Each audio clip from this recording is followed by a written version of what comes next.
In this video, we're going to look at ionization energy. Ionization energy is defined as the amount of energy required to remove an electron from an atom. Now, this is energy that needs to be added to remove an electron from a happy, neutral, stable atom. Think about it. The nucleus is positive, the electrons are negative. They're attracted to each other.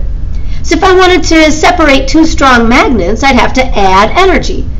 Same thing here. We need to add energy to remove an electron. Remove an electron. If you think about this as an equation, it might kind of look like this. Let's say we have an element, we'll call it element X. I'd have to add energy. I'll remove the electron, and then the remaining particle is a positive ion. We briefly mentioned ions back when we were doing a little atomic structure. Normally, an atom has the same number of protons and electrons, so it's neutral. Here, if I'm removing an electron, but I'm not removing a proton, there's one extra proton left in the nucleus. So your overall particle is positive. The stronger this attractive force between the nucleus and the electrons, the more energy required to remove the electrons, the greater the ionization energy. Now, we said going down a group, the atoms get bigger.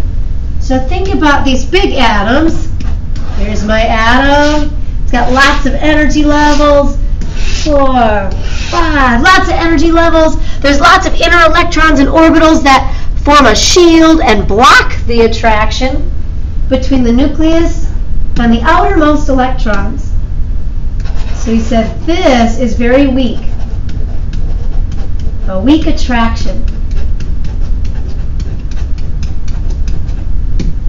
So if that attractive force is weak to start with, it doesn't take much energy to remove these electrons. These big atoms would require low ionization energy. It does not take a lot of energy to remove the electrons if it's not being held very close to the nucleus in the first place. But now going across, we said the atoms get smaller. The attraction between the nucleus and the electrons is greater. We've got more protons, a more positive nucleus, a greater nuclear charge.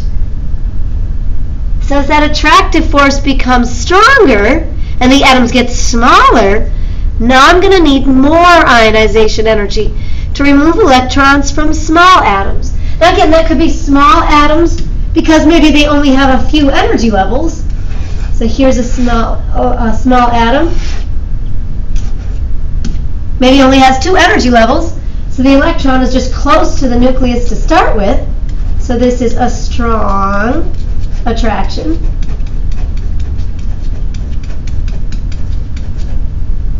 And then also because of that increased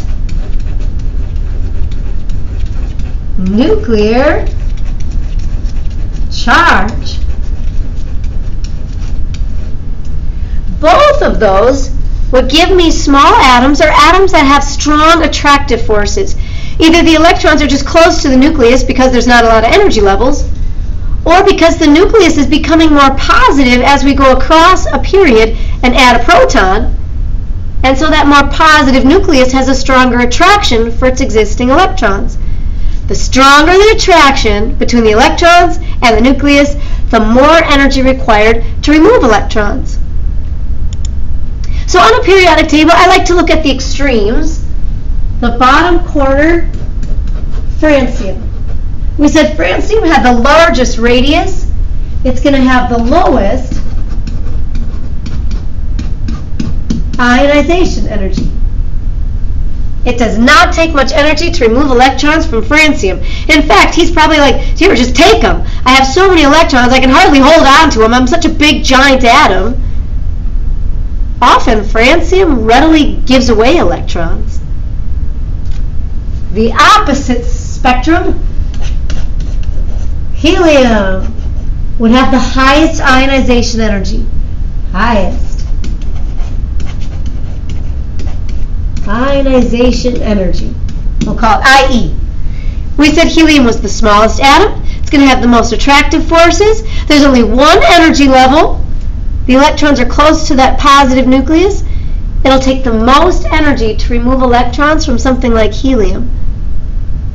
And if you look at this as a graph, the trend follows suit for most elements on the periodic table.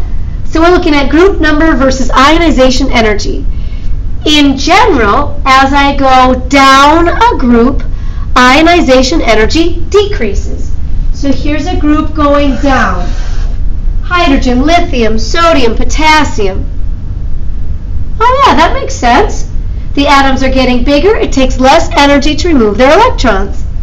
Same thing for most groups in general. Here's the noble gases. Helium, neon, argon, krypton. What do you know? Going down a group, ionization energy decreases. But going across, it increases. So as I go across from hydrogen to helium, it increases. As I go across from lithium to neon, it increases. Potassium to krypton, it increases.